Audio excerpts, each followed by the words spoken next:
trouxe a redenção, a esperança retornou, graça e paz nos revelou.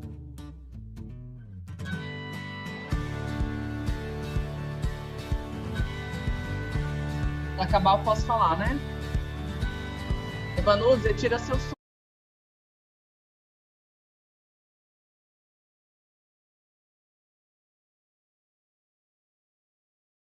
Pois ele me amar, posso livrar. Boa noite, você que está aí nos acompanhando, seja muito bem-vindo a mais um EBD, EAD. Estamos muito felizes de estar aqui com vocês e dar continuidade, né, ao nosso conteúdo, à nossa aula de ontem. Hoje, num tempo muito especial, temos aqui alguns convidados que quero apresentar para vocês.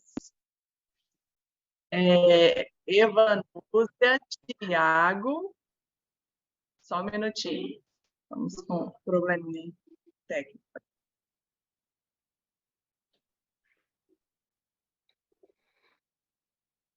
Quero apresentar para vocês Tiago.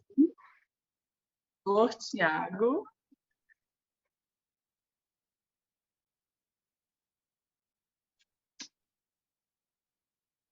Pode abrir aí, Tiago.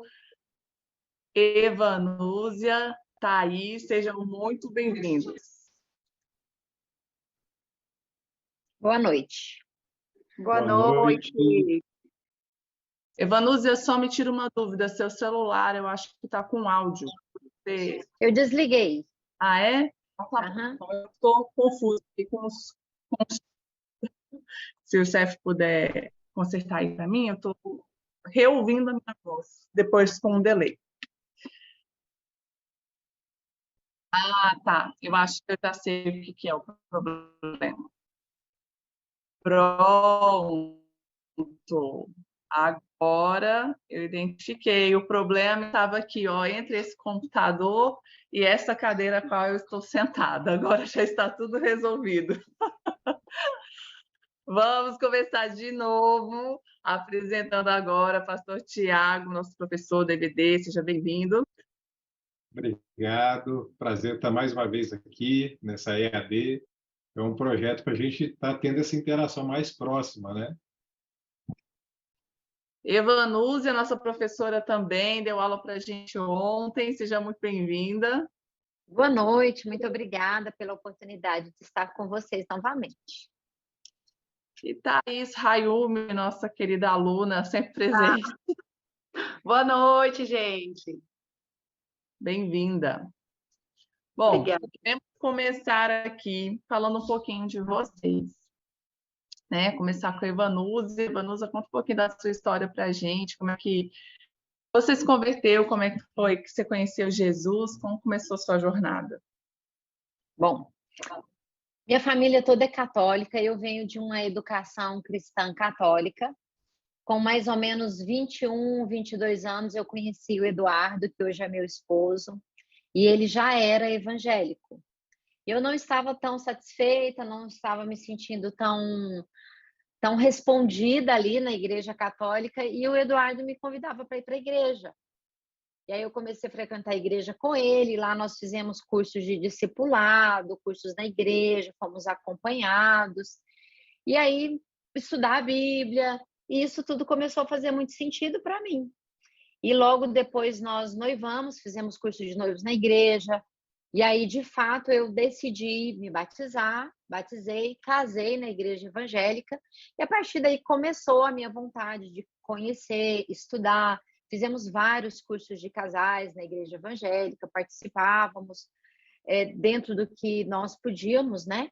E aí Deus foi colocando um calor no meu coração, uma vontade de estudar.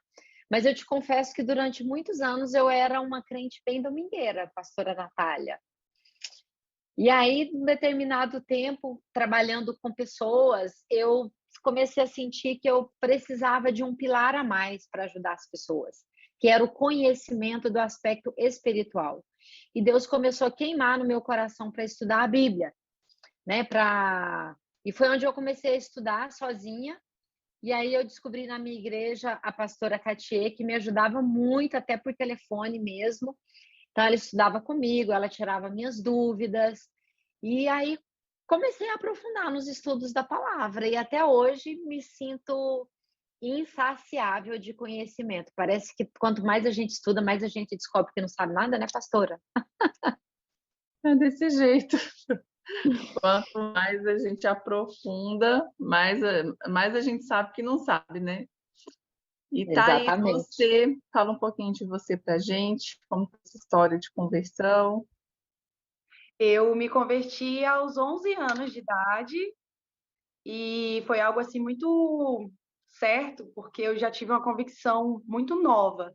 Então, com 11 anos, eu comecei a ir para a igreja, já quis logo me batizar e foi aquele primeiro amor mesmo, de estar envolvido, de estar em todos os cultos, todas as programações. E de Lagoinha eu fiz um ano, gente. Fiz um ano de Lagoinha, estou amando caminhar. Estava à procura mesmo de um novo começo. E lá na igreja foi exatamente isso que eu cheguei, literalmente nas placas já fala, né? Bem-vindo a novos começos. E está sendo muito bom. Eu sinto que Deus ele está me enraizando. Porque às vezes a gente quer crescer logo, quer dar fruto, mas a gente precisa criar raiz, a gente precisa se fortalecer. E a Ivanus já falou sobre isso, né? Sobre conhecimento, adquirir uma estrutura.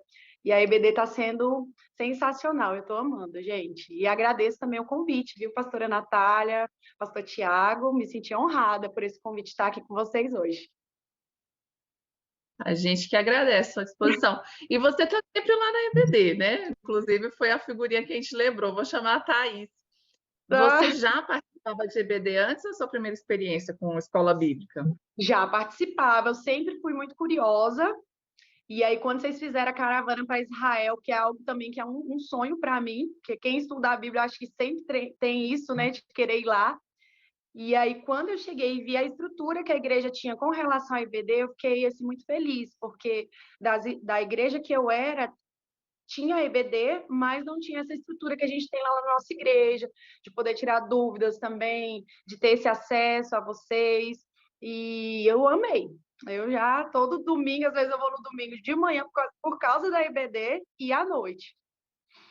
E é muito legal, assim, a forma, né, como a nossa igreja tem abraçado. Você que está aí nos assistindo, você é aluno da EBD também, a gente fica muito feliz de ver como a igreja abraçou e está sedenta, assim, de conhecimento, né? Uma igreja sedenta de conhecimento, com certeza, é uma igreja que vai crescer alinhada, né? Vai crescer corretamente. E eu vejo alguns testemunhos, sabe, de pessoas falando, não, quando eu vi que tinha EBD, eu decidi ficar, porque infelizmente, muitas igrejas hoje em dia não tem mais, né? Às É vezes tem um verdade? culto dominical, mas ele é um culto, né? Não é um momento voltado para o estudo, né? Uhum.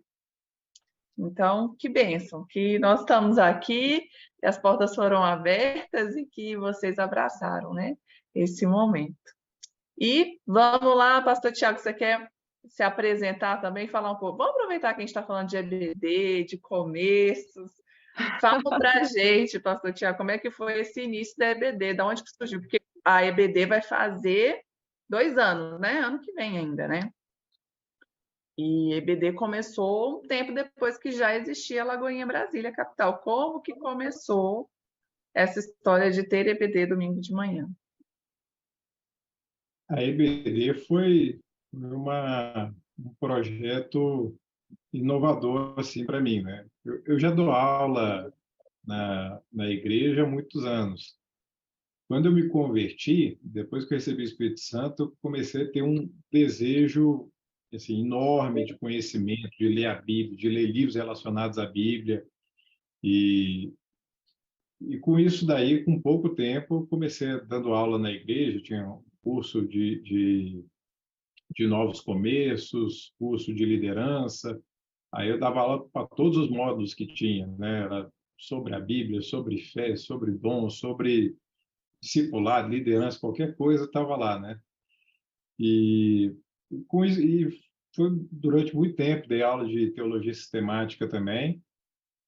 E quando nós chegamos aqui na Lagoinha, a gente conversando bastante com os pastores Ezra, pastora Gabi, falando, olha, é interessante, uma escola bíblica, é bom, é uma coisa que aqui em Brasília a gente não vê tanto, só que é muito importante, que é uma coisa complementar ao culto. O culto tem um propósito, a escola bíblica complementa esse propósito. E com isso daí a gente foi para Israel ano passado, aí o pastor estava esperando para começar um culto pela manhã, que a igreja estava ficando cheia à noite, aí na volta veio, vamos começar, até um pouquinho antes, falou assim, vamos começar uma escola bíblica, que vocês pensassem num tema. E o primeiro tema que a gente começou foi para falar de escatologia. Aí falou, poxa, escatologia é um tema que o pessoal gosta, tem bastante curiosidade, vamos começar. Eu já falei na EAD passada, que a gente fez em 4 aulas uma coisa que dava para ter feito em 3, 4 meses. Então, assim, foi muito conteúdo, foi uma coisa assim, bem densa, só que foi bom, porque estabeleceu, começou, né? E escatologia, de uma certa forma, quando você vai estudando escatologia, você acaba tendo que estudar praticamente o restante da Bíblia. E foi bom que daí a gente começou a ter bastante material, bastante ideias para as outras aulas, né? Todas as aulas da EBD, a gente ora, a gente conversa com os pastores, conversa com a equipe de coordenação e a gente lança. É praticamente tudo autoral que está acontecendo. A gente não segue uma cartilha, um livro, praticamente tudo a gente vai pedindo a direção de Deus, vai montando os estudos. E lá daquela primeira turma lá de escatologia, veio muito insight para várias aulas que a gente tem dado, vários temas que a gente tem dado desde então. Então, a EBD foi isso, né? Foi um marco que e tem sido maravilhoso, né? O tanto que a gente vê as pessoas recebendo, pessoas se convertendo na escola bíblica, pessoas que não frequentavam a igreja, começaram frequentando pela escola bíblica, se converteram, se batizaram, estão servindo na igreja, e o tanto que a gente aprende também, né? Porque a melhor forma de você aprender é ensinando. Acredito que a Evanúzia vai concordar, a Evanúzia é psicóloga, então essas técnicas de ensino, ela conhece bem a teoria por trás. Agora, empiricamente, quando você se dedica a ensinar alguma coisa, você tem que aprender por dois. Então, de uma certa forma, a melhor forma de aprender é você se colocar à disposição para ensinar. Que ótimo. É muito bom mesmo. E a gente vai cada vez querendo mais, né? É uma fome que cada vez que você come, mais você quer experimentar. Que bom. Bom, agora vocês estão sabendo aí como é que começou toda essa história e temos que prosseguir. E voltamos, né, ao Apocalipse. Começamos com o Apocalipse e voltamos ao Apocalipse agora mais focado, né? E esse mês estamos falando das 7 cartas ali, no iniciozinho do livro, e já tivemos 2 aulas a respeito desse assunto, e hoje a gente vai conversar um pouquinho mais sobre isso. Então, você que está nos acompanhando, manda suas perguntas, as suas contribuições, que nós vamos estar interagindo aqui. E ontem a gente teve a aula com a Evanúzia, foi o primeiro, vamos falar primeiro de Éfeso, né? Que na ordem, né? Primeira igreja de Éfeso, depois de Esmirna, e Evanúzia, estudando sobre Éfeso, o que dessa vez, assim, te apontou, assim, nos olhos? O que mais chamou a atenção sobre a igreja de Éfeso? Assim, se eu puder pegar um tema principal ali, é voltar ao primeiro amor. Porque quando nós encontramos Jesus pela primeira vez, gera em nós uma sede, uma vontade de estar junto, uma vontade de se relacionar.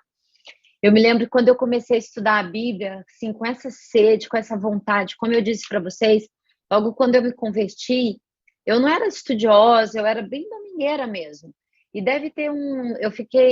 isso deve ter uns 20 anos. Então eu fiquei em torno de uns 10 anos ali, sabe, morna. E quando eu comecei a estudar, isso gerou uma sede tão grande no meu coração. Pastora Natália, eu gosto muito de ler. E eu não queria ler mais nada do meu trabalho, eu não queria ler mais nada da minha profissão. Eu pensava assim, gente, eu estou perdendo tempo, eu precisava estar estudando a Bíblia. Então, o que mais me chamou a atenção foi essa sede, essa vontade do primeiro amor. E na carta que Jesus Cristo direciona aos crentes de Éfeso, né, os cristãos de Éfeso, ele fala exatamente que as pessoas se afastaram do primeiro amor. E às vezes nós envolvemos com tantas coisas com tantas atividades, e onde fica o nosso primeiro amor? Isso chamou muita atenção, né? Porque uma coisa que eu oro muito é para Deus gerar no meu coração fome e sede da palavra, fome e sede da palavra. Porque Jesus Cristo, ele é o pão da vida, não é? Então eu preciso de ter fome dessa palavra, eu preciso de ter sede. Isso me chamou muita atenção. É a marca, né? Inclusive que a gente tem a música, né, do primeiro amor, quero voltar ao primeiro amor. E eu acho que toda vez que a gente pega esse texto, a gente lê ele cantando. Exatamente. Você, sobre a aula de ontem, você, assim, o que mais chamou a atenção? O que foi uma novidade, de repente, para você? A maior novidade de ontem foi saber que a igreja de Éfeso, ela tem uma conexão ali com o livro de Efésios, apesar de não ser na mesma época, né, que a Evanusa falou, acho que foi 40 anos depois, mas eu não tinha associado Éfeso a Efésios, né, o livro de Efésios. E aí, quando ela falou, eu falei assim, nossa, muito interessante. E aí, quando ela falou também com relação a 40 anos, não sei porquê, mas me lembrou muito ao povo de Israel, que ficou 40 anos no deserto, o pastor Esdras ontem até pregou, né? E foi uma nova geração, 40 anos depois já era uma nova geração ali com Josué, né? Moisés e Josué. E aí, quando ela ministrou isso ontem na EBD, eu fiquei assim, impressionada. E também com relação a isso, você vai ler Apocalipse, você tem que ter lido a Bíblia antes inteira, porque ainda bem que é o último livro, né, pastora Natália? Que aí eu gosto de seguir, da vez que eu li certinho, de Gênesis a Apocalipse. Apocalipse fechou, mas eu não entendi nada. É e normal. agora, com a EBD, eu falei assim, não, agora depois dessas aulas aí de escatologia, agora a aula das 7 cartas, quando eu for ler novamente, que a gente já começou a ler, né, os primeiros capítulos, já vai dando outra visão. É bem interessante. É legal, né, que a gente vê assim, que era para ser meio óbvio, né, mas a gente não lembra, né, que Associa. Éfeso é o mesmo povo, e o legal da gente estudar a Bíblia é entrar nela, né, falar, gente, teve uma das aulas que o Tiago falou assim, a Bíblia conta uma história de pessoas reais, em lugares reais, e um Deus real.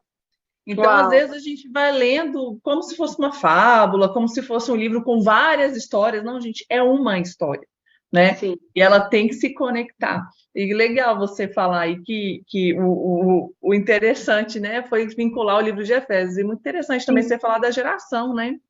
Uhum. Porque uma geração recebeu ali a palavra diretamente, né? E Jesus vem para trazer eles de volta, né? Falou assim, Uau. olha, não perde as Sim. origens de vocês, né? Foi bem a mensagem, né?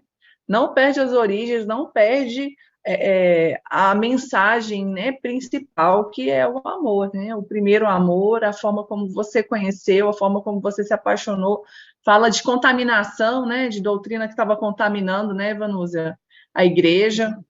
Exatamente. Jesus, nessa carta, ele dá uma advertência, né? Para que tenhamos cuidado, porque, olha para a pastora Natália, ao mesmo tempo que nós oramos pedindo fome e sede, nós também precisamos orar pedindo discernimento, porque às vezes a fome e a sede faz com que a gente consuma essa mensagem contaminada. E Jesus Cristo, nessa carta, ele faz essa advertência, né?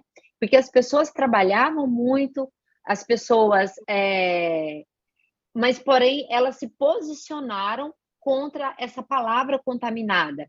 E o pastor deve falar daqui mais um pouquinho, mas teve uma outra igreja, acho que foi Esmirna,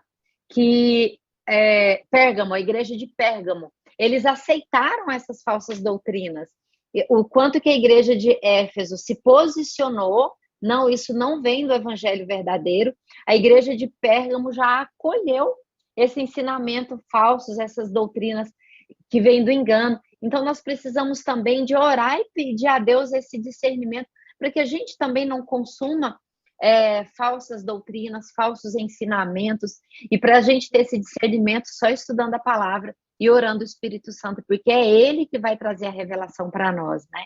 É Ele que vai trazer o verdadeiro entendimento para nós. Pastor Tiago, e você? O que mais chama atenção com relação à carta à igreja em Éfeso?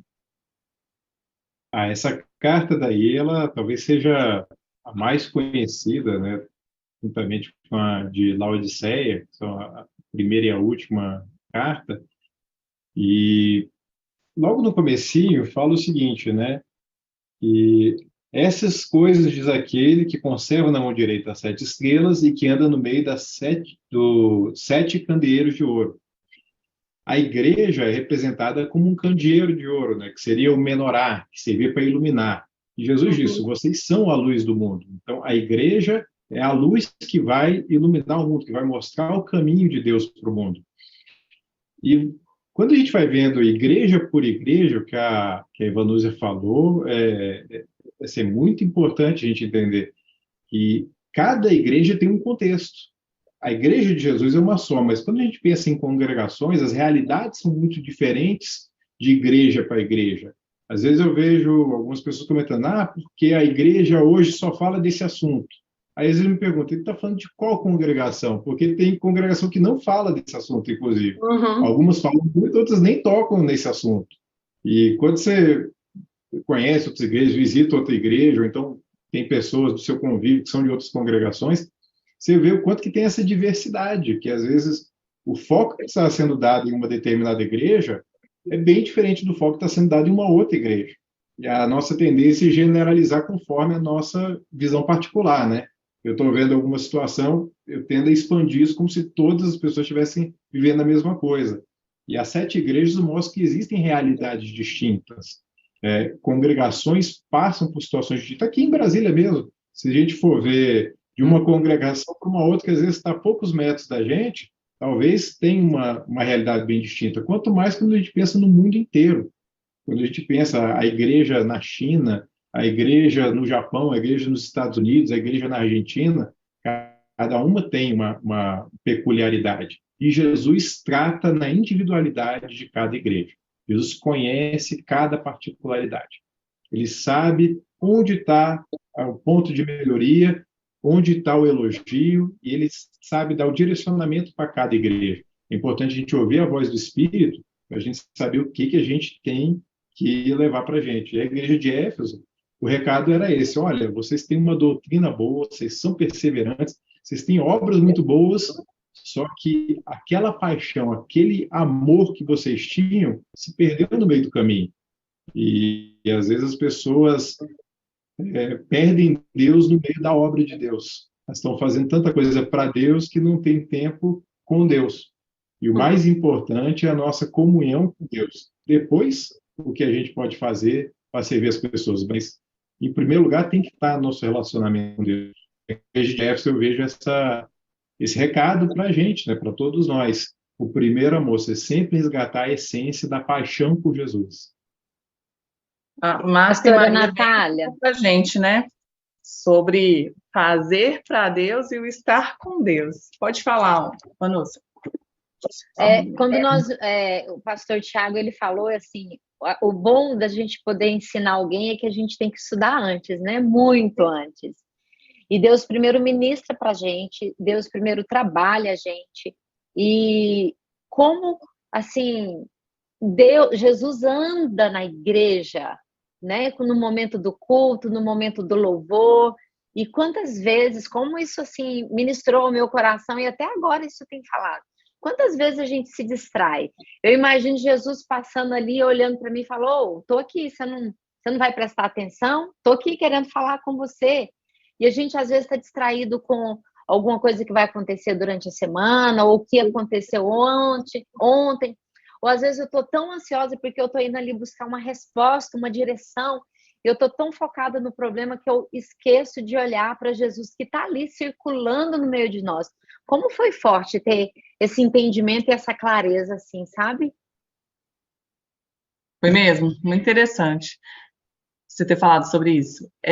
Eu acho que tem 2 pontos aqui que a gente pode levantar sobre a igreja de Éfeso, que pode causar, né, mais questões, mais dúvidas. Com relação àqueles que se dizem apóstolos e não são. O que isso representava ali na realidade daquela igreja, pastor Tiago?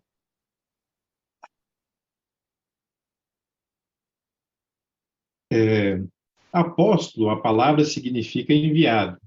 Então, quando a gente vê lá na carta de Efésios, que Paulo escreveu para a igreja de Éfeso, de Apocalipse, foi Jesus, por meio do apóstolo João, que escreveu para a igreja em Éfeso, que foi implantada por Paulo 40 anos antes. E quando lá na carta de Paulo aos Efésios, fala que o Senhor Jesus estabeleceu na igreja apóstolos, profetas, evangelistas, pastores e mestres para a edificação do corpo de Cristo, para que as pessoas sejam treinadas para poder servir a Deus da maneira correta.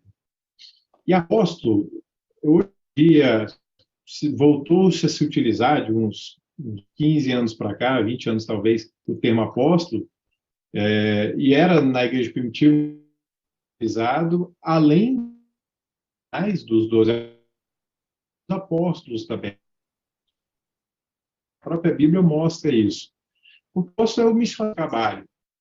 O apóstolo, para designar uma função, nem sempre foi utilizado ao longo da igreja. Às vezes se utilizava o termo como bispo, por exemplo, foi utilizado por muito tempo na época dos pais apostólicos. Agora, a função apostólica sempre existiu. E aqui tinham muitas pessoas vindo com uma mensagem dita apostólica e não eram falsos apóstolos, eram pessoas que estavam querendo se colocar numa posição como se tivesse uma mensagem nova para a igreja, mas eram mentirosos. E foram colocados à prova. É importante que a gente tenha que ver se a mensagem está de acordo com o ensino.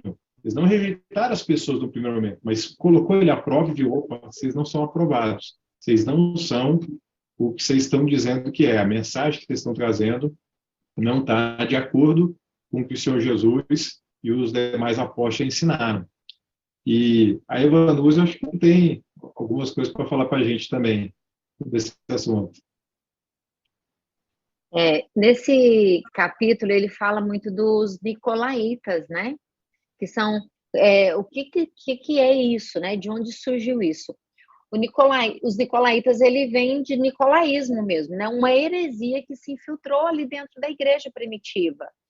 Então, Nico significa conquistar, e laítas, pessoas.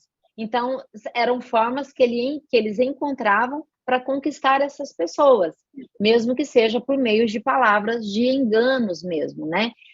Eu entendo assim que são pessoas que falavam o que eu queria ouvir e não o que eu precisava de ouvir. É muito bom, né, pastora Natália, a gente ouvir o que a gente quer ouvir. E acaba que quando eu escuto o que eu quero ouvir, você conquista o meu coração. Né? Quando nós somos repreendidos, quando nós somos corrigidos, na grande maioria das vezes nós podemos fechar o nosso coração. E como os nicolaítas queriam conquistar pessoas, eles falavam o que eles queriam ouvir e não o que precisava ouvir. A Bíblia adverte sobre isso, né? Fala que nos últimos dias as pessoas iam buscar, né, conselheiros, pastores que falassem o que eles gostariam de ouvir e que até coceira no ouvido quando escutasse a verdade, né? Tudo se complementa. É verdade. Eu já ouvi várias coisas a respeito do que seria nicolaítas. Você que está aí acompanhando, eu estou acompanhando aqui o nosso chat. Se você já ouviu alguma história sobre o que é nicolaítas, conta aqui pra gente. O que você achava que era? Você sabia disso, Thaís? Eu já tinha dado uma estudada também. E é muito claro que os nicolaítas, eles não tinham interesse no desenvolvimento espiritual da igreja. E até a Ivanúzia falou isso ontem, eu achei isso muito interessante, que para você saber o que é falso, a igreja ela tinha que ter acesso ao que é verdadeiro, para poder discernir. Então, a gente vê que a igreja de Éfeso, ela era muito disciplinada nisso, ela tinha o conhecimento do verdadeiro cristianismo. Né? Então, eles conseguiram se posicionar contra, né, esses falsos apóstolos, os nicolaítas, e conseguiram perceber. Então, realmente, da igreja exige hoje esse discernimento, porque é o que mais tem. Pessoas, né, hoje a internet, ela dá esse acesso, então a gente tem acesso a muitos vídeos no YouTube, no Instagram, Facebook. Então, se nós, cristãos, não soubermos discernir, é capaz de ter aí os nicolaítas da era aí nossa, viu, dos tempos modernos. Infelizmente. E que nos ensina, né? As pessoas chegavam com um cargo, né? Com um título, e eles colocaram à prova. Às vezes a gente engole tudo, né? Ah, porque ouviu na internet, a gente sai reproduzindo. Não, mas fulano, ele tem não sei quantos milhões de seguidores. Então, se ele tem milhões de Hoje seguidores, é desse jeito. como se isso fosse selo de aprovação, gente. Não é. Cuidado, nosso único selo de aprovação é a palavra, é a Bíblia. Se está fora disso, é falso. A gente tem que estar muito alerta, né, para não se deixar levar as coisas que enchem os olhos desse mundo, né? Não é assim. Interessante, pastora Natália, que as pessoas que estudam dinheiro falso, por exemplo, existe uma nota de R$ 100 falsa e uma nota de R$ 100 verdadeira. Eles não perdem tempo estudando a falsa, eles investem muito tempo estudando a verdadeira. Então, se a gente quer conhecer o verdadeiro evangelho, nós precisamos investir muito tempo estudando o verdadeiro evangelho, porque aí, naturalmente, nós vamos reconhecer o que não é verdadeiro. Isso. E eu recebi uma pergunta aqui, eu acho que cabe a gente falar dela agora. A Andrea perguntou assim, que a gente está falando da primeira igreja, que nela alertou sobre o primeiro amor, trazendo isso para nós. Se a gente poderia considerar que essas 7 cartas, esses 7 assuntos que se traz, se eles teriam a ver com 7 momentos em que todo cristão passaria, né? 7 momentos possíveis, 7 tempos possíveis na nossa vida espiritual, como se em algum momento da nossa vida a gente fosse esfriar, né? O primeiro amor. Em algum momento da nossa vida a gente fosse enfrentar perseguição, em algum momento da nossa jornada a gente fosse ficar frio, não fosse ficar quente, nem se a gente fosse ficar morno, não ficasse quente nem frio. Por isso que eu estou confusa aí. Você quer responder, pastor Tiago?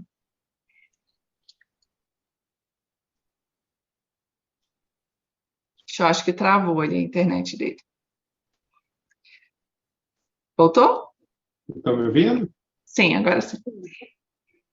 Tá certo. Olha, é interessante essa abordagem, porque, de uma certa forma, cada igreja ali tem uma mensagem muito forte, né? Talvez, não individualmente, nós vamos passar por tudo que aquelas 7 igrejas passaram. Eu acredito que a gente tem que estar ciente que a história, como cristãos, são situações que a palavra de Deus fala o seguinte, né, que tudo que foi escrito é escrito para o nosso ensino, para a nossa advertência. Então, quando a gente já tem acesso ao que aconteceu com a igreja de Éfeso, a gente pode vigiar para não deixar o nosso primeiro amor esfriar. Não é uma coisa que tenha que acontecer. Agora, perseguições por causa da verdade é algo que, eventualmente, todo mundo vai passar, seja com mais ou menos intensidade, seja isso com algum risco à integridade física ou então só, às vezes, uma pressão social, alguma outra coisa desse tipo. Perseguição é algo que todo cristão passa, né? Todo cristão que está vivendo de acordo com a palavra. Teve uma frase que eu vi uma vez que se o cristão não está passando por perseguição, o problema está no cristianismo que ele está seguindo, porque não tem como, né? A gente não deseja perseguição, a gente não busca perseguição, mas é algo inevitável quando você se posiciona pelo evangelho. Em algum momento vai acabar acontecendo. Alguém que não vai ficar satisfeito com a sua postura. Mas eu acredito que é algo que serve para o nosso alerta, né? Que todos nós, como igreja, podemos passar por situações parecidas. Agora, a gente pode evitar algumas, né? A gente não precisa esfriar o nosso primeiro amor, por exemplo. A gente estava fazendo aqui em Éfeso, né? A advertência para a gente se manter no primeiro amor e seguir na caminhada. Agora, eventualmente, se alguém passar por esse esfriamento, existe esperança, existe lugar de arrependimento. Todas as igrejas, Jesus deu uma porta de arrependimento, uma porta de saída, para que as pessoas não continuassem naquela situação, mas pudessem voltar ao caminho que ele tinha escrito para cada um. Mas é uma leitura muito interessante. A Meire aqui está perguntando por que a igreja de Éfeso foi extinta. Foi porque ela perdeu o primeiro amor? Foi uma forma de correção? Então, ontem a gente falou um pouquinho disso, quando Jesus Cristo mandou a carta de correção, chamando a atenção das pessoas para corrigirem aqueles erros e ele já deu uma advertência. Se vocês não corrigirem, aí parafraseando a Evanúzia, tá? Se vocês não corrigirem, se vocês não se alinharem, eu vou tirar de vocês o meu candelabro, né? E aí, de fato, isso aconteceu. Então, a igreja acabou, e hoje lá é um lugar que só tem ruínas, e o pastor Tiago vai me ajudar a acrescentar essa informação. Hoje é um lugar que só tem ruínas, porque, de fato, a igreja não se atentou para aquilo que Jesus Cristo estava falando. É uma advertência para nós também, né? Sim. Sem dúvida alguma. Aquele que acha que está em pé, cuidado para que não caia. Então, às vezes, a pessoa nem está em pé, só acha que está, né? Ou seja, você acha que está em pé, cuidado para não cair, tem que vigiar. É. Isso me lembra também o rei Saul, né? Quando ele deixou ele parou de se relacionar com Deus, quando ele passou a desobedecer, quando ele saiu da condição de dependência de Deus, o Espírito Santo também se retirou dele, né? E foi quando ele começou a entrar em decadência, em ruína e em falência espiritual. Então, entendo que é a mesma coisa que aconteceu com aquela igreja. Isso aí serve para alertar. É muito interessante, assim, né? Que as pessoas veem, às vezes, Deus como um Deus punidor, né? Um Deus que está a todo momento esperando você falhar para te punir, mas ele sempre avisa antes, né? A Bíblia fala o seguinte, que Deus ele é paciente, né? Esperando que todos cheguem ao arrependimento. Então, quando a gente vê essas advertências nas cartas, a gente vê Deus podia ver o pecado e destruir todo mundo naquele momento. Mas ele alerta, né? Ele chama esse lugar de arrependimento, ele chama esse lugar de mudança, e ele dá tempo para a gente se arrepender. Inclusive, a gente vai daqui a pouco falar sobre esse tempo de arrependimento, quando a gente entrar no Apocalipse aqui em geral, nas perguntas que vieram pelo Instagram. Vamos falar aí desse tempo sobre o arrependimento. E vamos entrar então na igreja de Esmirna.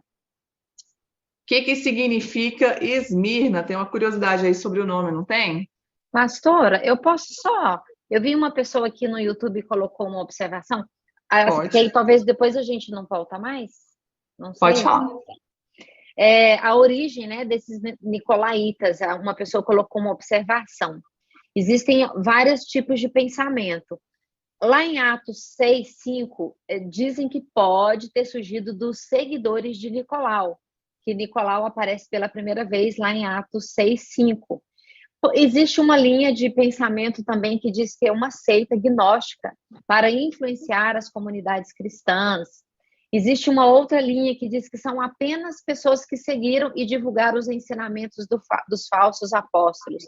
Mas, na verdade, independente da origem dele, o mais importante é a gente entender que Jesus ele fez uma promessa que vale até para nós, que está lá em Apocalipse 2:16. Contra eles batalharei com a espada da minha boca. Ou seja, independente de qual é a origem, não é? O mais importante é nós observarmos que Jesus Cristo está atento a essas pessoas.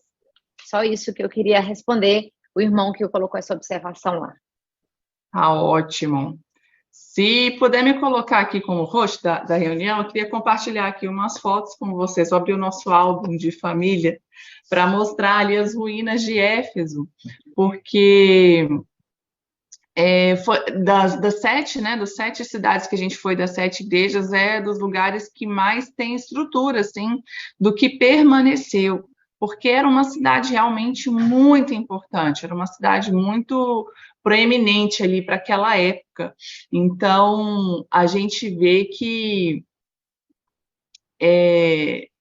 permaneceu, né, ali as ruínas, mas mesmo a cidade sendo muito importante, ela não continuou. Se eu conseguir aqui, eu vou compartilhar com vocês, ainda não consegui, não, mas qualquer coisa eu compartilho depois. E a igreja de Esmirna, sobre o nome Esmirna, qual é a curiosidade aí que a gente tem para trazer? Então, a palavra Esmirna vem de mirra, né? Que é uma especiaria, um perfume muito caro, muito apreciado na antiguidade. foi, inclusive, uma das especiarias utilizadas para fazer o óleo da unção dos sacerdotes, que no Antigo Testamento os sacerdotes eles eram ungidos com óleo especial, que tinha que ter componentes específicos e só podia ser utilizado para isso, né, para a unção do sacerdote e dos utensílios do templo, né? Tudo isso é uma figura do Espírito Santo, que o Espírito Santo é a unção de Deus na nova aliança. Então, Esmirna fala disso daí, né? Fala de um perfume, de uma leveza. E foi uma igreja que se destacou muito ali nas cartas de Apocalipse, porque juntamente com Filadélfia, ela não teve nenhuma repreensão. É uma igreja que só recebeu elogio, só recebeu consolo da parte do Senhor. Então,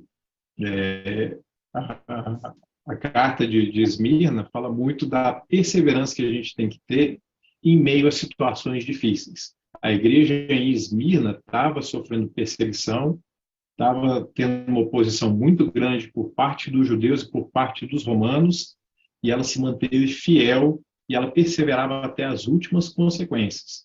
É uma igreja que, como o pentecostal gosta de falar, né, pagava o preço. Ela pagava o preço para estar na presença de Deus e fazia a diferença ali. Os cristãos ali faziam toda a diferença naquele contexto que estavam inseridos, mesmo não sendo uma situação fácil nem confortável. Thaís, ainda está fresco aí na memória a aula de Esmirna? Sim, essa curiosidade aí é muito bacana, né?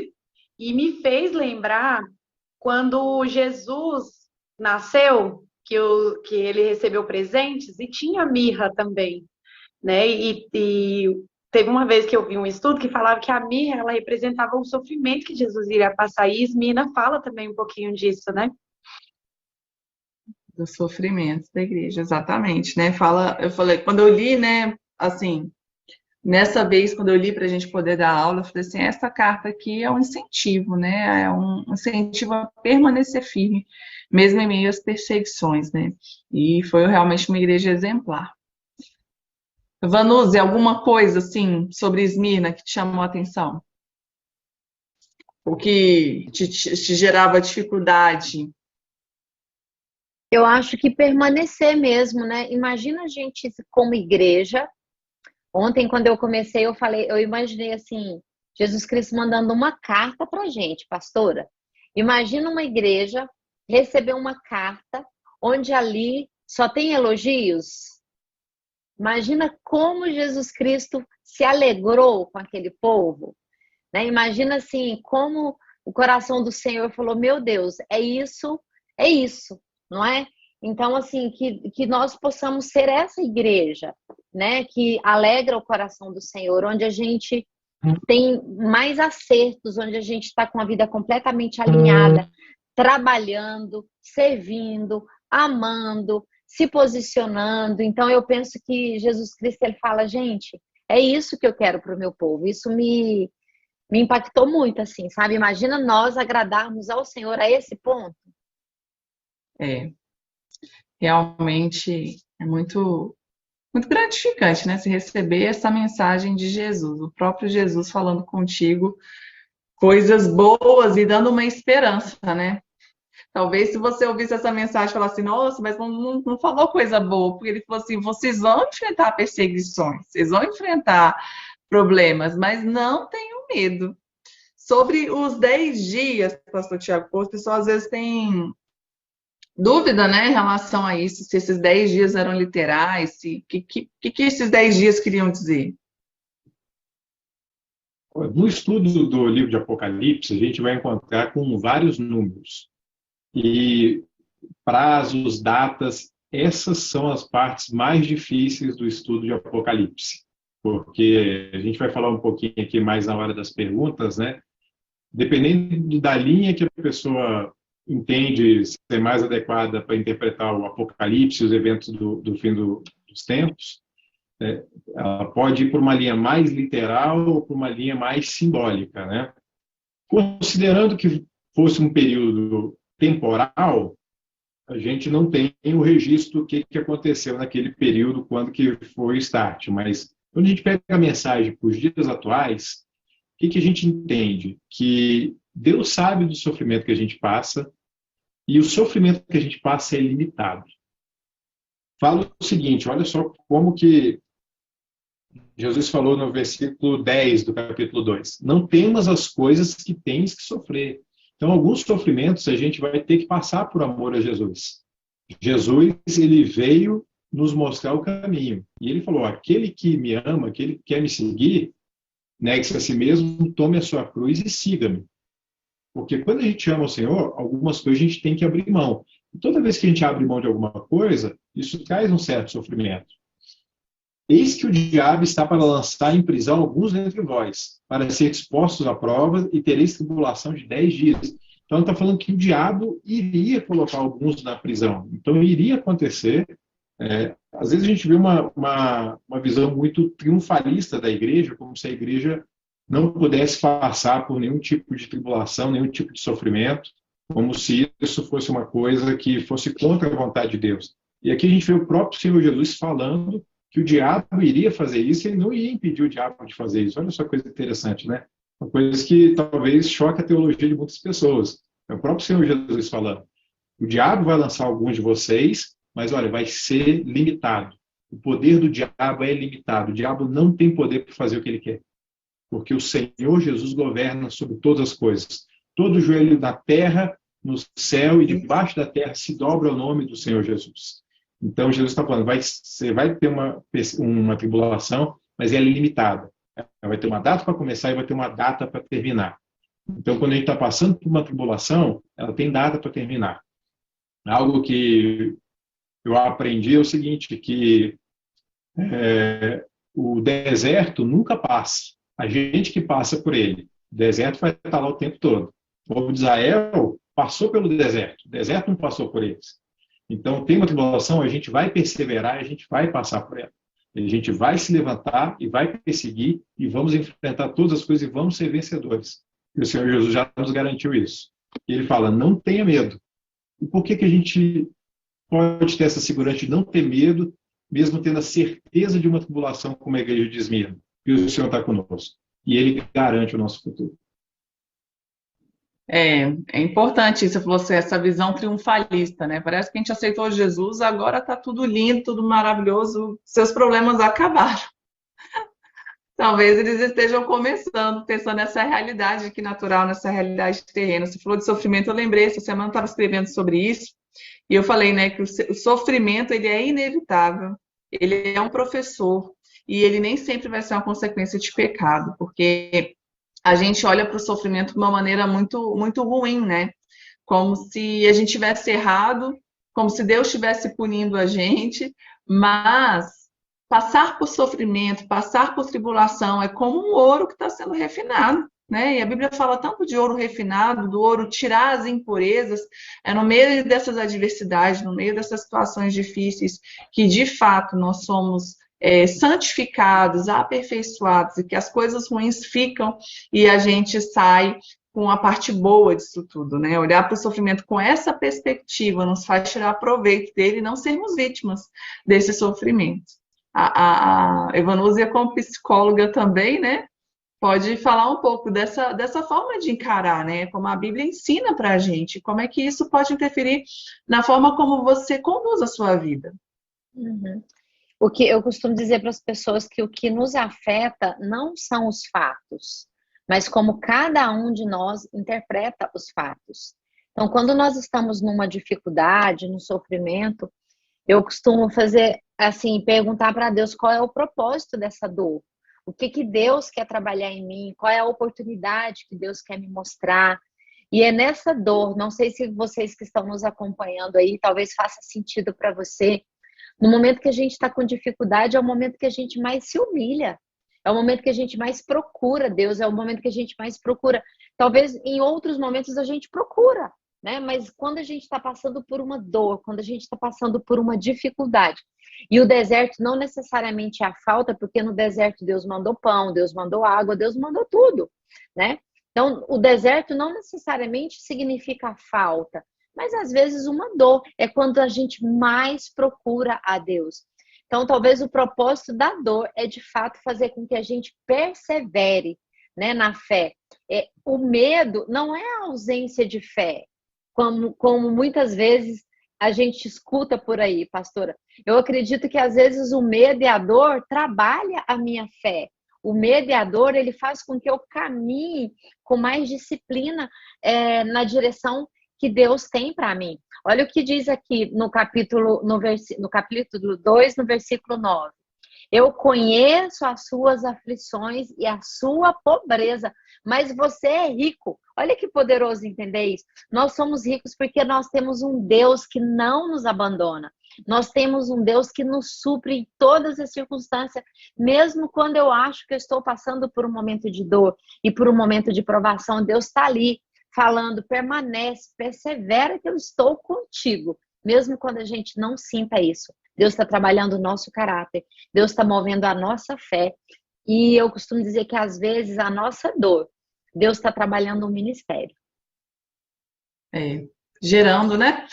É utilizar dessas situações para você se aproximar, né? A gente não pode ser guiado pelo medo. O medo, ele te aprisiona, né? Ele faz com que você tome decisões, veja coisas onde não tem. Quem nunca que estava com medo de madrugada e tinha uma roupa pendurada na cadeira e achou que era uma pessoa, achou que era um fantasma, né? E você vai tendo convicções, você começa a escutar coisas, você começa a concluir, porque o medo, ele cria uma realidade que não é a de Deus. Mas se existe medo, não é para você ficar, ai, vou morrer, né? Porque eu tô com medo, não posso ter medo. Não, faz esse medo seu aliado para que você chegue mais perto de Deus, se fortaleça nele e manda esse medo para o lugar dele. A Bíblia fala que o verdadeiro amor lança fora todo medo. Quanto mais firmados, mais arraigados nós estivermos no amor de Deus, menos espaço o medo vai ter na nossa vida, porque a gente vai saber que a gente não precisa temer mal algum, porque o Senhor está conosco. Vamos partir para as perguntas do Instagram, que é o que o povo quer saber. Vamos lá? Primeira pergunta aqui que nos enviaram. Vou ler aqui, o pastor Tiago vai estar respondendo para a gente as perguntas. Explique mais sobre o milênio, ele é literal? Olha, essa é uma ótima pergunta. O milênio é talvez a principal discussão teológica que se tem quando se fala de escatologia. As pessoas muitas vezes acham que é a tribulação, o arrebatamento, mas é um passo bem atrás, né? A discussão sobre tribulação, arrebatamento é uma coisa que vem bem depois. A discussão a respeito do milênio, ela é muito mais densa para a escatologia, porque existem, vamos colocar aqui, 4 correntes a respeito do milênio. O que é o milênio, quando a gente está falando de milênio? Essa palavra aparece lá em Apocalipse capítulo 20, que fala de um período de 1000 anos. Né? A palavra milênio em si não está na Bíblia, mas fala de 1000 anos. 1000 anos é um milênio. Né? E as interpretações elas vão desde do literalismo, entender que 1000 anos é um período cronológico de 1000 anos, ou de uma forma simbólica representativa.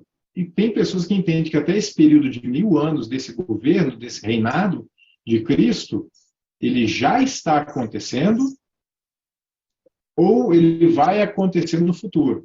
Então, essa é a vertente, né? Então, a corrente pré-milenista entende o seguinte, que o milênio vai começar de verdade, o governo de Jesus na Terra vai começar e Jesus vai ter que voltar antes, ele vai ter que voltar pré-milênio. Então, Jesus é quem vai governar no milênio fisicamente. Ele vai voltar em pessoa e vai governar e vai inaugurar o milênio. Esse governo aqui na Terra. Seria um governo para restaurar a ordem do planeta Terra, a natureza, os animais, tudo isso. Várias profecias estão lá em Miqueias, que estão em Isaías, estariam tendo cumprimento nesse período. Tem a visão amilenista, que entende que o milênio não é literal e o milênio começou com a ressurreição do Senhor Jesus. Quando Jesus ressuscitou, foi inaugurado o milênio. Então, nós já estamos vendo o milênio, mas o milênio, o governo está sendo a partir do céu para a terra. Então, já está acontecendo. E tem uma visão que se chama pós-milenista, que entende que a igreja vai crescer, vai expandir, o evangelho vai influenciar as culturas do mundo inteiro, e quando todo mundo estiver evangelizado e cristianizado, Jesus vai voltar e o milênio vai ser, vamos dizer, Jesus vai voltar depois que o milênio já estiver cumprido.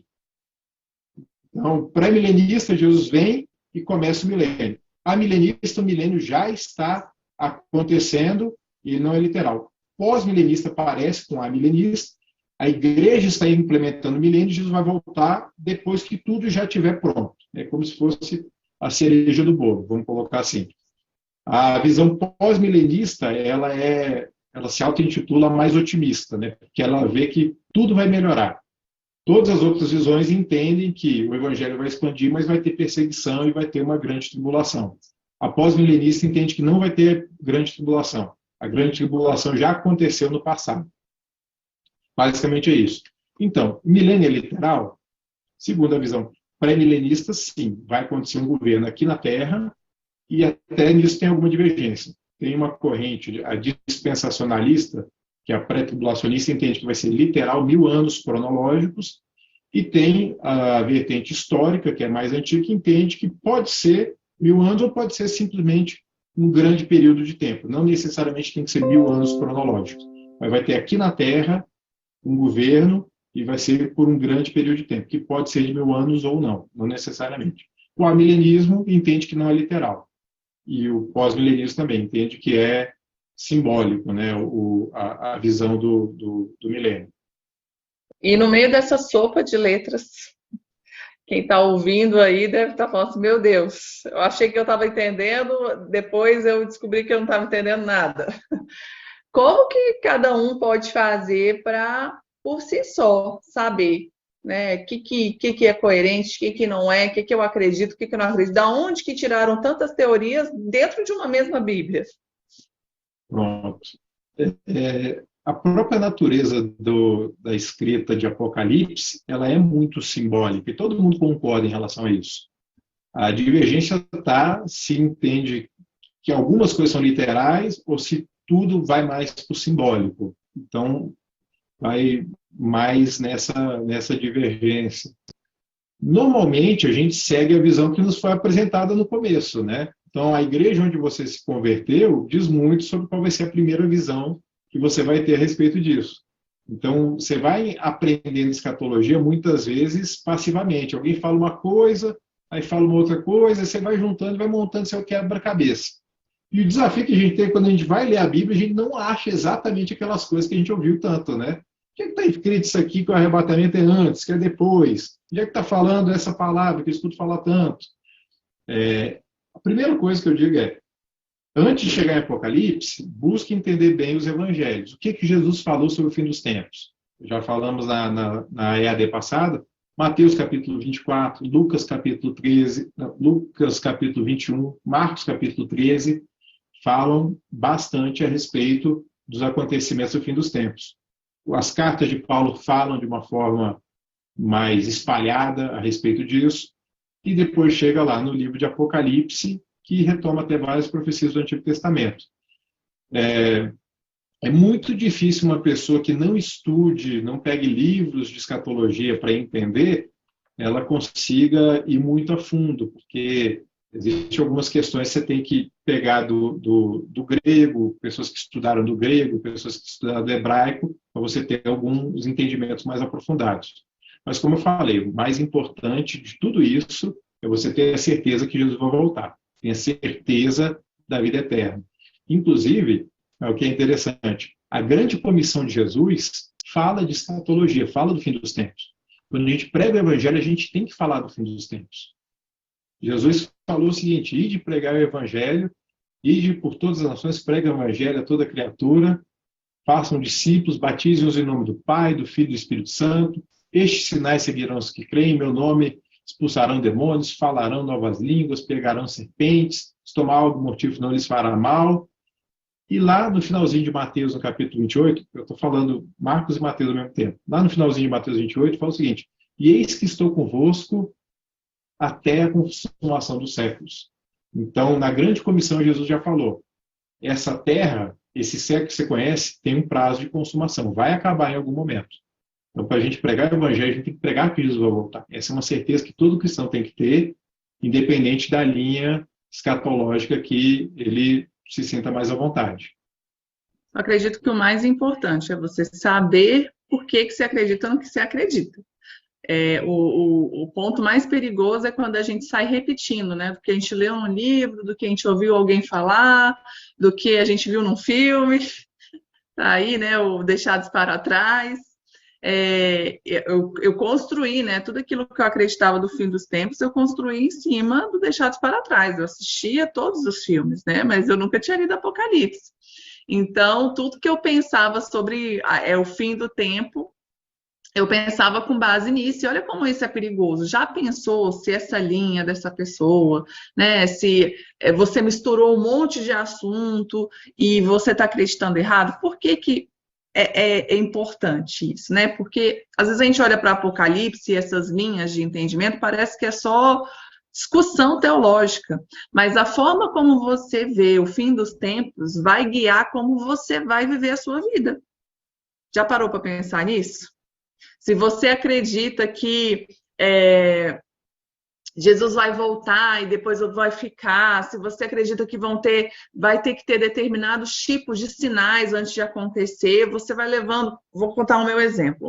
Quando eu tinha 15 anos, eu saí da igreja, né? Eu desviei, comecei a querer curtir o mundo. E dentro da minha cabeça tinha uma história de que Jesus só ia voltar depois que reconstruísse o terceiro templo. E aí eu sabia que para construir o terceiro templo, a mesquita lá, sabia sim, né? Sabia não.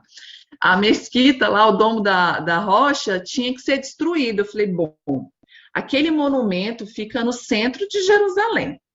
Se um dia aquele negócio for destruído, vai anunciar em todos os jornais. Então, o dia que isso acontecer, eu vou saber que Jesus está... A Ivanusa já está morrendo de rir ali. Eu vou saber que Jesus está perto de voltar. E aí, quando isso acontecer, eu vou lá e eu volto para a igreja. Olha o perigo de você acreditar nisso, né? E achar também que você tem o controle, porque a gente fala muito sobre o dia que Jesus vai voltar, que no dia que Jesus vai voltar nós temos que estar prontos, mas a gente não pode esquecer que todos os dias Jesus volta para muitas pessoas, né? Ou ele vem, ou nós vamos nos encontrar com ele no dia que nós morremos. E a gente não sabe que dia é esse. Então a gente tem que estar pronto o tempo todo. Jesus falou, né? Se o dono da casa soubesse a hora que o ladrão vem, ele ficava vigiando o tempo todo. Ele ficava vigiando naquela hora, ó. Vai ser hoje, 8h10 da noite. 5 minutos agora, eu me preparo, já me armo e estou aqui. Só agora. O resto do dia eu ia ficar de boa. Mas como ele não sabe a hora que o ladrão vem, ele precisa estar pronto o tempo todo. E essa prontidão que a gente tem que ter com relação a esse tempo. Evanusa, É um você fica à preparo vontade, diário, viu? né? É um preparo diário, né, que a gente tem que ter. É exatamente a exortação da carta, né, que nós estávamos falando. Às vezes eu fico tão preocupada com quando Jesus vai voltar que eu esqueço de me relacionar com ele hoje, né? Jesus vai voltar daqui 3 anos. E hoje? Como está o meu relacionamento? Se ele vai voltar hoje ou amanhã ou depois, pouco importa. A minha preocupação, pastor, vocês me corrijam se eu estiver errada, vocês dois. A minha preocupação diária, eu acredito que tem que ser o meu relacionamento hoje. A minha vida íntegra hoje. Porque se ele vai voltar ou amanhã ou depois, eu vou estar pronta, né? Eu vou estar pronta. E não só eu estar pronta, mas também é muito egoísmo eu garantir a minha salvação e não fazer nada para que aconteça com as pessoas que eu amo, com as pessoas que estão perto de mim. Então, se eu tenho uma vida diária com Deus, o que eu posso fazer agora para trazer pessoas que eu amo também, né? Para que essas pessoas também sejam salvas. Eu acredito que é também uma preocupação que nós precisamos ter, garantir a nossa salvação, o nosso relacionamento e as pessoas que nós amamos tanto também. Imagina depois a gente estar lá no céu de boa, com Jesus e vendo as pessoas que a gente ama tanto, vivendo um outro tipo de vida, não é? E a gente poderia ter tido a oportunidade de ter essas pessoas com a gente. Acho que também é uma preocupação e um cuidado que a gente tem que ter, né, pastora? Jesus falou assim, ó, uma vez, quando ele foi ressuscitar Lázaro, né? Ele falou assim, olha, a gente precisa fazer as obras de Deus enquanto é dia. Porque vai chegar a noite e à noite não pode ser mais nada feito, né? Ninguém entendeu nada, mas o que Jesus estava querendo fazer? Olha, se a oportunidade que você tem é agora que você tem que agir. Se a oportunidade que você tem está diante de você, faça, porque vai chegar um momento que não vai poder ser mais feito, né? E a gente tem que aproveitar todas as oportunidades. A segunda pergunta que tem aqui é falando como será essa conexão de novos céus e nova terra? Novo céu e nova terra, a gente vê falando explicitamente lá em Apocalipse 21, 22, e retoma uma profecia que está lá em Isaías 65, Isaías 66, de novos céus e nova terra. Como eu falei, né, Apocalipse nada é tão simples quanto parece. Quem tem a interpretação pré-milenista entende que depois do milênio ainda vai ter uma grande rebelião e vai ter uma última batalha final, que vai se chamar de Gog e Magog, e depois disso aí vai ter o julgamento de Satanás, definitivo, e vai vir um novo céu e nova terra. Então vai ter o milênio, e depois vai ter o novo céu e nova terra, que é a Nova Jerusalém, que vai descer do céu para a terra. Os amilenistas entendem que, como não tem milênio, vai ser só o novo céu e nova terra. Quando Jesus voltar, já vai ser junto com a Nova Jerusalém. Então, essa conexão é o seguinte, uma coisa, o estado definitivo são os novos céus e nova terra. A terra vai ser transformada, isso é uma promessa, todo mundo concorda com isso. Como que vai ser feita essa transformação tem divergência, mas que ela vai ser transformada, está certo, e vai acontecer, vai descer do céu para a terra e vai ter a eternidade restaurando esse planeta. Então, o novo céu e nova terra fala disso, né? É o céu descendo para a terra. Inclusive, quando a gente ora o Pai Nosso, fala, venha a nós o teu reino, seja feita a tua vontade, aqui na terra como no céu. Então, a resposta definitiva do Pai Nosso vai ser o novo céu, a nova terra descendo para cá, a Nova Jerusalém descendo para a terra. Isso, e vamos lá para as duas testemunhas, o enigma das duas testemunhas, também deixados para trás. Eu não vou lembrar qual foi deles, né? Mas abordou essas duas testemunhas. E aqui a gente recebeu uma pergunta. As duas testemunhas do Apocalipse 11 serão mortos no pátio do Muro das Lamentações. Primeiro, são essas duas testemunhas. Boa, né? O pessoal está lento, tá com umas perguntas boas.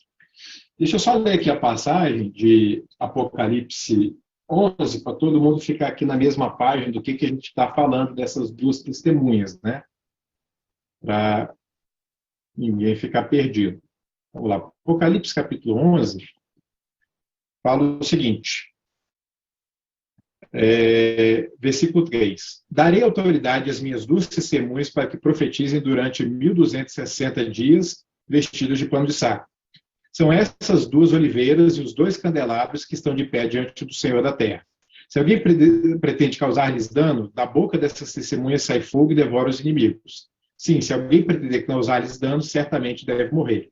Elas têm autoridade para fechar o céu, para que não chova durante os dias em que profetizarem, e têm autoridade também sobre as águas para transformá-las em sangue, bem como para ferir a terra com todo tipo de flagelos, tantas vezes quanto quiserem. Quando tiverem, então, concluído o testemunho que devem dar, a besta que surge do abismo fará guerra contra elas. A besta vencerá e matará as testemunhas, e os seus cadáveres ficarão estirados na praça da grande cidade, que espiritualmente se chama Sodoma e Egito, onde também o Senhor foi crucificado. Gente, isso aqui dá para a gente fazer um estudo de semanas em relação a só isso que a gente leu. Mas essas duas testemunhas lá em Apocalipse 11, elas falam de, aí, novamente, a visão pré-milenista dispensacionalista, pré-tribulacionista, entende que são duas pessoas literais. Então, seriam dois profetas judeus que estariam profetizando em Jerusalém, inclusive, literalmente, sairia fogo da boca deles para consumir as pessoas. O que essas duas testemunhas parecem significar? Pelos sinais que foi autorizado elas a fazerem, elas remetem muito a Elias e Moisés. Que Elias orou e por 3 anos e meio o céu foi fechado e não desceu chuva sobre Israel. E Moisés, um dos sinais, lá no Êxodo, a gente vê que foi transformado em sangue. Então, a gente vê essas duas coisas. Elias fez descer fogo do céu e consumiu os enviados de Acabe quando tentaram prendê-lo. Então a gente vê esses símbolos acontecendo lá em Apocalipse, né? O Muro das Lamentações, ele originalmente não fazia parte do Templo de Jerusalém. Herodes ele fez uma reforma muito grande, começou alguns anos antes de Cristo e foi concluir já depois que Cristo já tinha morrido e ressuscitado. Foram 46 anos fazendo o novo templo. E esse novo templo ele tinha como se fosse uma praça, uma esplanada, e nessa praça daí era o espaço dos gentios e o prédio mesmo era o lugar santo, o Santo dos Santos, que era o templo. Tudo foi destruído. A única coisa que sobrou foi um pedaço dessa esplanada, que não fazia parte do templo em si, mas era como se fosse o pátio desse templo, e o Muro das Lamentações é isso. Então, ele não é um muro do templo original, mas sim da esplanada do templo, que até hoje está lá em Jerusalém.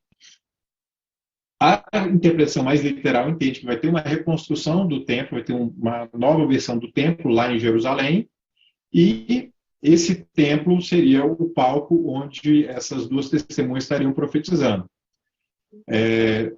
Quem entende que não é literal essas duas testemunhas, entende que essas duas testemunhas falam do testemunho das pessoas cristãs que vão estar dando para o mundo inteiro, para que as pessoas se arrependam, se convertam dos seus pecados.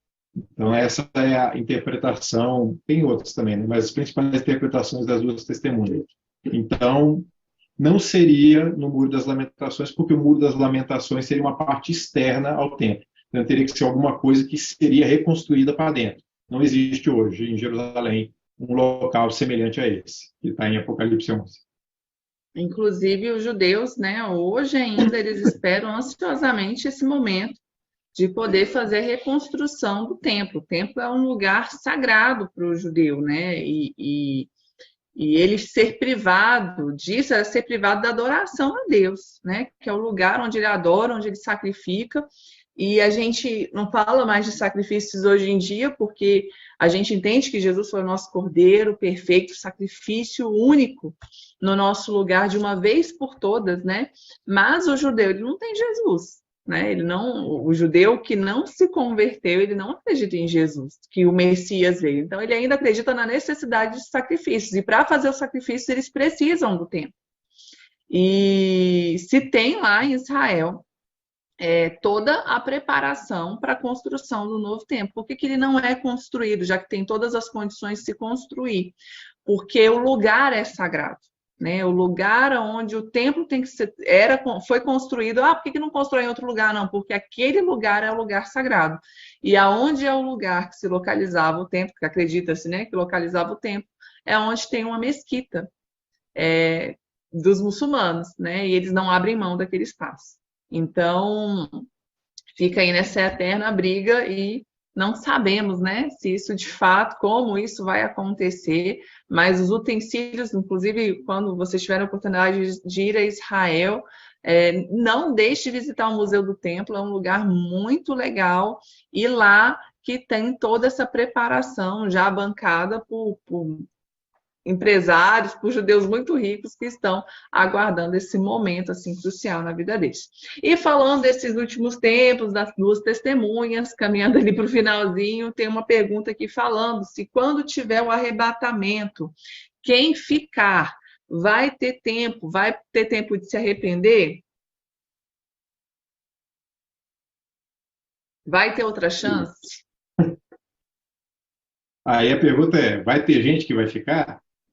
Depende também de como a pessoa vê, né? A visão dos deixados para trás entende que vai ter, vamos dizer assim, dois tipos de igreja, né? Uma igreja nominal, uma igreja que está fria, afastada de Deus, e uma igreja perseverante. Quando chegar o arrebatamento não é a volta de Jesus, é a ida da igreja. Quando acontecer o arrebatamento, quem tiver fiel, quem tiver preparado, vai se encontrar com o Senhor nos ares e vai ficar durante 7 anos nos ares e livre da tribulação que vai estar acontecendo aqui na Terra. E as pessoas que estiverem aqui na Terra vão passar por tribulações e vão ter, vamos dizer assim, uma repescagem, vai ter uma chance de entrar num segundo turno, vamos colocar assim, né? Nessa visão aconteceria isso, né? Tendo arrebatamento, ainda teria algumas pessoas que ficariam. Tem uma dificuldade que é o seguinte, que o Espírito Santo é quem nos convence do pecado, do juízo e da justiça. Isso está lá no Evangelho de João. E quando a igreja for arrebatada, segundo essa visão pré-tribulacionista, o Espírito Santo vai junto, que é o Espírito Santo quem está detendo o anticristo se manifestar. E se o Espírito Santo está indo, como que as pessoas que vão ficar aqui vão se converter sem Espírito Santo, se é o Espírito Santo quem convence as pessoas?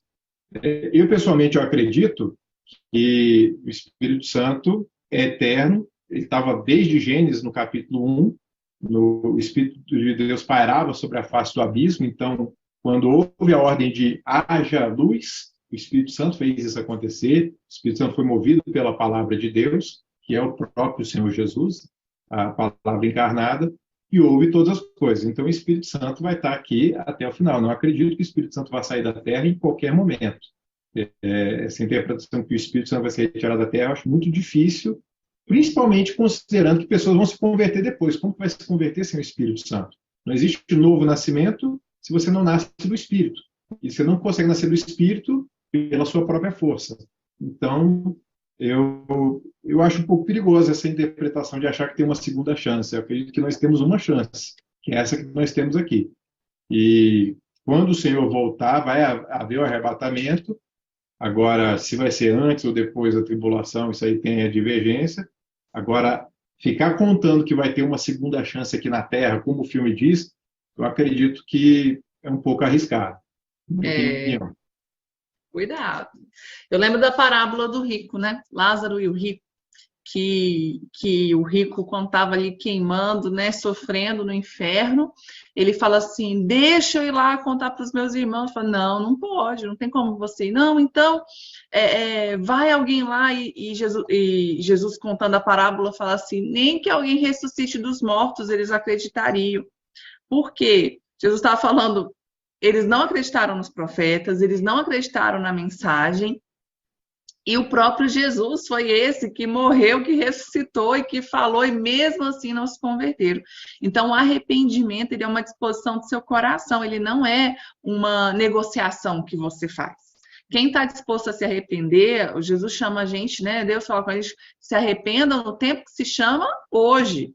Ah, não, vou ficar só mais um tempinho e daqui a pouco eu vou. Eu tenho uma amiga que ela foi para a igreja bem novinha e a mãe dela falou para ela, falou assim, não, você está muito nova, deixa esse negócio para a igreja quando você estiver mais velha. Quando a gente tem uma disposição de se arrepender, uma disposição de seguir Jesus, a gente não fica planejando isso para um tempo futuro. A gente reconhece isso agora, e na verdade, que a gente reconhece que a gente já perdeu muito tempo, a gente não pode ficar contando com isso. Quanto a essas linhas teológicas, o que eu falo, né? Você pode acreditar no que você quiser, mas considere, né, que você pode estar errado também, tanto de um lado quanto do outro. E nisso, eu acho sempre melhor você ir pela linha que é menos confortável. Porque é o seguinte, se eu acredito que não vai ter segunda chance, eu vou ficar sempre alerta. E se eu estiver errada e tiver segunda chance, eu fui na primeira. Tá tudo jóia. Agora, se eu acredito que tem segunda chance e eu estou errada, se eu ficar para trás, eu fiquei. Né? Então, não considere isso como uma opção para você permanecer distante do Senhor. Até porque a nossa maior vantagem de andar com Deus não é só a nossa salvação, né? Não é só o último dia que a gente não vai para o inferno. O próprio caminhar com Deus, ter a nossa vida com Ele, nos traz benefícios hoje, né? Hoje a gente já vive uma vida livre do sofrimento, livre do pecado, do poder do pecado. E é isso que a gente tem que reconhecer. Nós seguimos a Deus não é para não ir para o inferno, mas é porque a vida com Ele é uma vida abundante e isso é suficiente. Pastor, eu queria falar do arrependimento um pouquinho, bem rapidinho. Quando a gente se arrepende de ter feito algo ou de não ter feito, a gente não quer esperar para amanhã. Né? Imagina que eu te ofendi, né? Nós estávamos juntos e eu te ofendi. Eu estou tremendamente arrependida pelo que eu fiz. Eu quero imediatamente te falar, pastor, eu estou arrependida, me desculpa. e eu não vou fazer aquilo de novo. Né? Então, quando a gente está arrependida verdadeiramente, a gente quer se posicionar logo. Então, eu te ofendi, estou arrependida, eu falo, daqui 3 meses eu converso com a pastora, né? Daqui 4 meses, e isso não é um arrependimento genuíno, porque ele nos incomoda, né? Então, quando nós arrependemos e queremos alinhar a nossa vida com aquilo que Deus tem para nós, a gente tem uma mudança de mente, de comportamento muito rápido, né? Porque o coração da gente começa a queimar e o Espírito Santo começa a nos incomodar. É uma transformação. Não tem como planejar, amanhã eu me arrependo, né? É igual vício, né? Você fala assim, não, segunda-feira eu vou parar de fumar. Tal dia eu vou... A cada dia que você está alimentando esse vício, está ficando mais viciado, mais dependente, né? E o pecado, ele é te faz escravo. E quanto mais você vive uma vida de pecado, mais dependente você está. Eu, nessa fase que eu estive desviada, todos os finais de semana eu prometia que era a última festa, que era a última vez que eu saía, que na outra semana eu iria para a igreja. E isso durou praticamente 1 ano, esse é a última, é a última, é a última, porque todo final de semana tinha um novo convite, uma nova situação, e eu simplesmente não ia. Né? Eu tive que me arrepender quando todas as portas se fecharam, quando todas as soluções acabaram, eu não tinha mais nenhum caminho. Mas eu não precisava ter chegado nesse ponto, eu não precisava ter chegado num lugar de muita dificuldade para me voltar para o Senhor. Né? Eu podia ter me arrependido antes, podia ter ido. O pessoal fala, né? Ou você vai pelo amor ou vai pela dor. Né? Tem esse jargão aí que se diz. Mas realmente você pode ir porque você não tem mais saída, você pode ir porque você já sabe, você não precisa chegar no fim do poço para saber que ele não é um lugar bom, né? Que você tem que sair de lá. E vamos para a nossa última pergunta, que é a pergunta mais perguntada de todos os tempos, sobre a marca da besta. Está perguntando qual é a opinião, não perguntou qual é a marca da besta, ainda bem, porque não há nada... a maioria das coisas aqui, a gente não vai, né, bater o martelo e falar, é isso. A gente escutou um professor falando algo muito sábio, falou assim, quanto à sua teologia de Apocalipse, escreva de lápis para dar tempo de apagar. E no que se refere à marca da besta, é bem isso, né? A gente vê os tempos passando e isso mudando. Né? Então, é muito complicado você fazer uma afirmação categórica. Né? A marca da besta é uma tatuagem. A marca da besta é um chip. Então, pastor Tiago, sobre a marca da besta, qual é a sua opinião? Vamos lá para o texto, né? Onde que está essa marca da besta, todo mundo fala? Apocalipse, no capítulo 13, a partir do versículo 16, fala assim: a todos os pequenos e os grandes, os ricos e os pobres, os livres e os escravos, faz que lhe seja dada certa marca sobre a mão direita ou sobre a fronte. Quem que faz? A besta, que está no versículo 15. Para que ninguém possa comprar ou vender, senão aquele que tem a marca, o nome da besta ou o número do seu nome. Aí depois fala de qual que seria esse número. Aqui está a sabedoria, aquele que tem entendimento, calcule o número da besta, pois é número de homem. Ora, esse número é 666. Então, a primeira coisa é o seguinte, o número da besta não é 666. O número da besta é 666. Não é 666. É uma conta. Calcule o número da besta. E o resultado vai dar 666. Então, de novo, falando de Apocalipse, a gente vai ter que falar das linhas, né? Não dá para bater o martelo, né? Uma linha entende que isso daqui da marca da besta estava se referindo a algo que remetesse ao Império Romano. Porque quando o Apocalipse foi escrito, a igreja está debaixo de grande perseguição do Império Romano. Já tinha passado o período de Nero e estava na época de Domiciano. Então, isso aí, até sobre a data escrita de Apocalipse tem uma divergência, mas a mais aceita é que o Apocalipse foi escrito depois do ano 80 depois de Cristo. E estava uma perseguição muito grande. Então, o Apocalipse era uma mensagem para aquela igreja ali. Com certeza, aqueles cristãos precisavam ouvir. Então, era uma mensagem criptografada. Era uma mensagem que o Império Romano, quando pegasse aquela carta, não ia entender nada.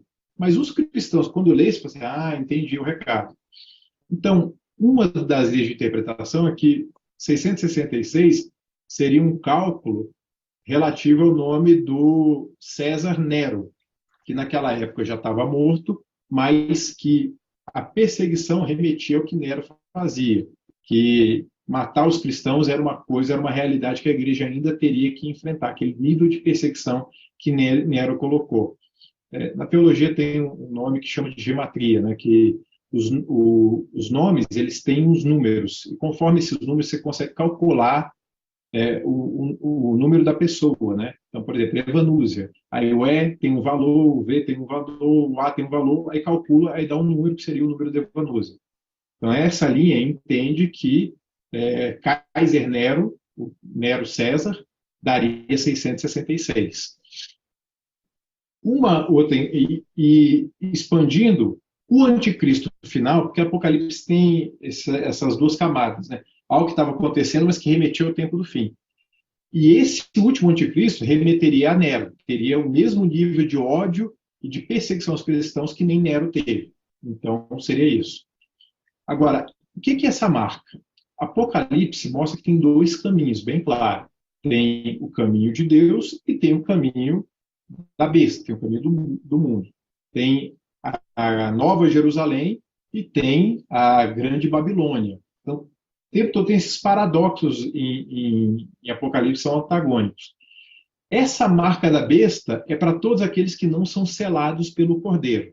Então, quem vai receber a marca da besta? Quem não tem o selo do Cordeiro.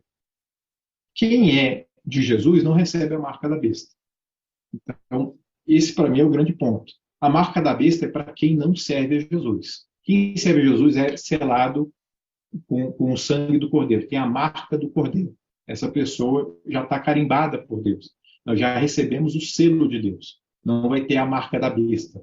Mas as outras pessoas todas vai ter essa marca, elas vão ter que se sujeitar a todo um domínio cultural e econômico, inclusive, né, porque não vai poder nem comercializar quem não fizer parte desse sistema.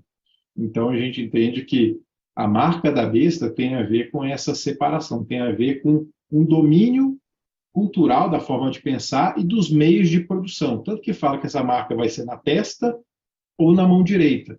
Quando a gente vai lá em Deuteronômio, fala que você tem que estar amarrando os mandamentos de Deus na sua fronte ou na sua mão direita. Então, a marca da besta é um antagonismo a uma pessoa que é fiel a Deus, que tem Deus na sua mente e nas suas obras. Quem tem a marca da besta é uma pessoa que está corrompida no entendimento e, consequentemente, nas atitudes. Então, você vai falar que é chip, você vai falar que é nanotecnologia, você vai falar que é a vacina do Covid, ou todas essas outras coisas, para mim isso aí é secundário, porque o significado principal da marca da besta é quem não tem a marca do Cordeiro vai sobrar só a marca da besta. Não vai ter um caminho no meio do caminho. Então, a marca da besta vai ser a imposição do sistema do mundo sobre as pessoas que não se sujeitaram a Cristo. É assim que eu vejo. Como eu falei, tem muita gente que tem outras visões. Mas, para mim, essa me faz muito sentido e eu consigo ver uma base bíblica que sustenta ela. Amém. Quem achou que era complexo, agora tem certeza. Mas, né, a gente vai tentando, conversando e principalmente aplicando, né? Quanto mais você aplicar essas verdades na sua vida, mais sentido vai fazer para você.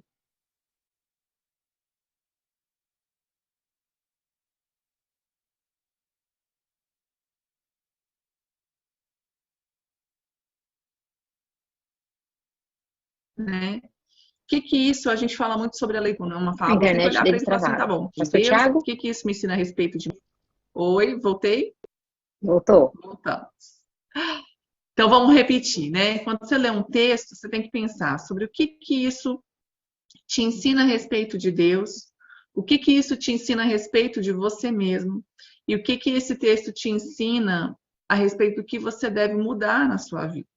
A palavra de Deus vai fazer muito mais sentido para você quando você colocar ela como uma aplicação prática na sua vida. Não é só conhecimento. A Bíblia fala o seguinte, que o conhecimento, ele incha, né? Ele soberbece, mas é o amor que edifica. Você colocar em prática essa palavra. Não adianta você saber muito, de repente você vai decorar todas as teorias, todas as linhas, mas e a sua vida? Ela tem refletido Jesus?